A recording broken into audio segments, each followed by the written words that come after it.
सभी भक्तों को दंडवत प्रणाम। जय श्री कृष्णा। आज की लीला है ढकले के साथ कीड़ा। प्रातः पूजा के उपरांत भगवान वन विहार के लिए चल पड़े। एक छोटे से जल स्रोते के निकट पहुंचते हुए रुक गए। ढकला छलांग लगाकर उस स्रोते को पार करना चाहता था, किंतु भगवान उसे ढकेलकर हर बार गिरा देते। इसी धीमा मस्ती में सारा पानी उछल पड़ा और भगवान की स्वर्ण काया को भिगो जाता। ये देख दादोस ने कहा, ढकला, क्यों मूर्खता कर रहे हो?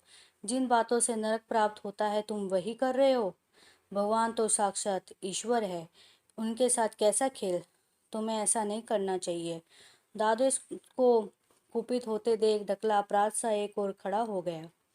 इस पर भगवान बोले, व्यर्थ में उस बेचारे पर क्यों बिगड़ रहे हो? ऐसा करना तो हमें ही अच्छा लग रहा है। दादोस उस पर क्या बोलता, चुप मारा खड़ा हो गया। इसी प्रकार दूसरी लीला है, कर्म भोगों को हंसकर भोगो।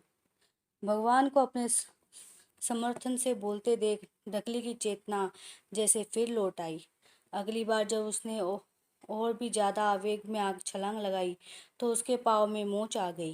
पीड़ा से वह एकाएक कराह उठा। लंगड़ाते हुए कुछ रुष्ट हो वो अपनी जगह की ओर लौट पड़ा।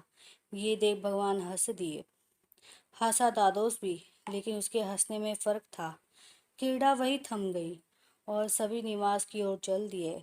ढकला भी लंगड़ाता किस तरह पीछे पीछे हो लिया। उसके पाव तो पीड़ा निरंतर बढ़ते ही गई। रात तक चरम सीमा पर जा पहुंची।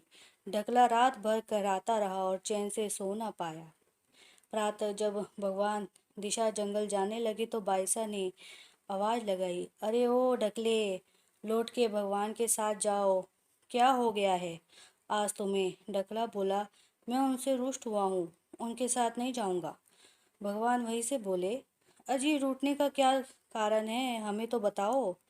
ढकले ने कहा, महाराज, मैं रात भर पाँव के दर्द से तड़पता रहा, लेकिन आपने सुध तक नहीं ली, एक बात भी मुझसे नहीं पूछा।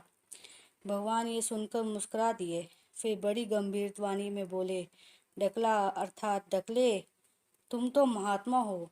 महात्मा को तो अपने सभी कर्म भोग हंसकर भोगने और खुशी खुशी सहज भाव से समाप्त करने चाहिए। यह सुन ढकला अपनी गलती समझ गया।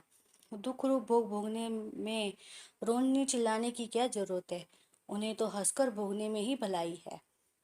सभी भक्तों को दंडवत प्रणाम। जय श्री कृष्ण।